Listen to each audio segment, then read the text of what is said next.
C'est un événement exceptionnel. Jamais les femmes dont vous allez entendre les récits n'avaient été réunies dans un seul et même plateau, dans une même émission. La plupart ne se connaissaient pas avant le début de l'affaire. Certaines se rencontrent pour la première fois aujourd'hui. 2 d'entre vous étaient mineurs au moment des faits présumés. 8 d'entre vous ont dénoncé un viol. Bienvenue à toutes dans cette émission. C'est vous qui allez vous présenter et on commence par vous, Hélène Devinck. Moi, j'ai travaillé avec Patrick Poivre d'Arvor dans les années 90. Je débutais dans le journalisme et j'étais chargée de rédiger son journal de 20 heures. J'ai porté plainte pour un viol en 93.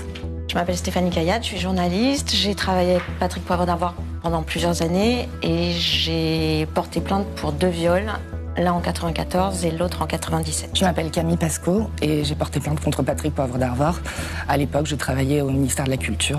Les faits remontent à 2009. Muriel Réus, je préside et j'ai fondé une association de défense des droits des femmes. À l'époque, j'étais directeur général adjoint d'une filiale de TPS et j'ai témoigné pour violences sexuelles. Je m'appelle Charlotte Crène, j'ai porté plainte contre Patrick Poivre d'Arvor pour agression sexuelle. Les faits remontent à 2014. Je m'appelle Marie-Laure Eudes de Lattre et j'ai été violée par monsieur Patrick Poivre d'Arvor en 1985. J'avais 23 ans et j'ai mis 36 ans à porter plainte. Je m'appelle Clémence de Blazy, je suis journaliste et j'ai porté plainte contre Patrick Poivre d'Arvor pour des faits de harcèlement qui remontent à 2015. Je m'appelle Emmanuelle Lancourt, je suis journaliste sur RMC. J'ai porté plainte contre Patrick Poivre d'Arvor pour une agression sexuelle dans son bureau le 25 juin 2008, alors que je venais rédiger un article sur l'un de ses derniers JT, et pour harcèlement.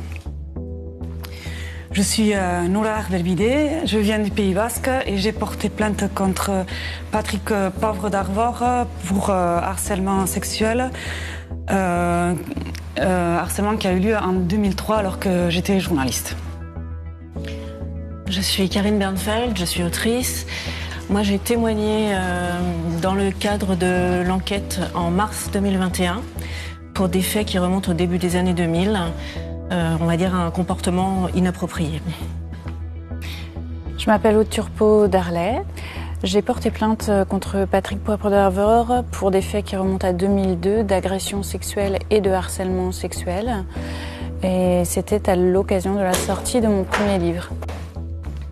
Je m'appelle Margot Coquille-Glaise, je suis enseignante.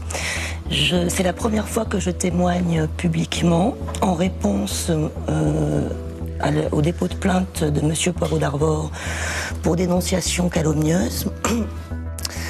Être ici aujourd'hui à visage découvert, c'est une façon de lui dire que je n'ai pas peur et que je maintiens mon témoignage, à savoir qu'il m'a violée quand j'étais mineure, j'avais 17 ans, et qu'il m'a agressée sexuellement dans son bureau à l'âge de 24 ans. Je suis Florence Porcel, je suis autrice et j'ai porté plainte contre Patrick Poivre d'Arvor pour 2 viols, le premier en 2004, le deuxième en 2009 et celui-ci n'est pas prescrit.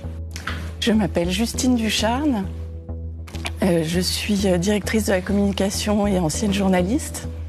J'ai déposé plainte contre Patrick Poivre d'Arvor pour viol. Et un viol qui a eu lieu en 1995 dans son bureau de TF1. Et j'avais 19 ans. Je suis Camille, j'ai porté plainte pour des faits d'agression sexuelle. En 2013, j'étais hôtesse en hôtellerie-restauration. Je suis Cécile Delarue, je suis journaliste et j'ai porté plainte contre Patrick Poivre d'Arvor pour harcèlement sexuel quand j'étais journaliste à TF1 en 2002. Ces témoignages, Patrick Poivre d'Arvor y a répondu par une plainte en dénonciation calomnieuse qui vise 16 d'entre vous.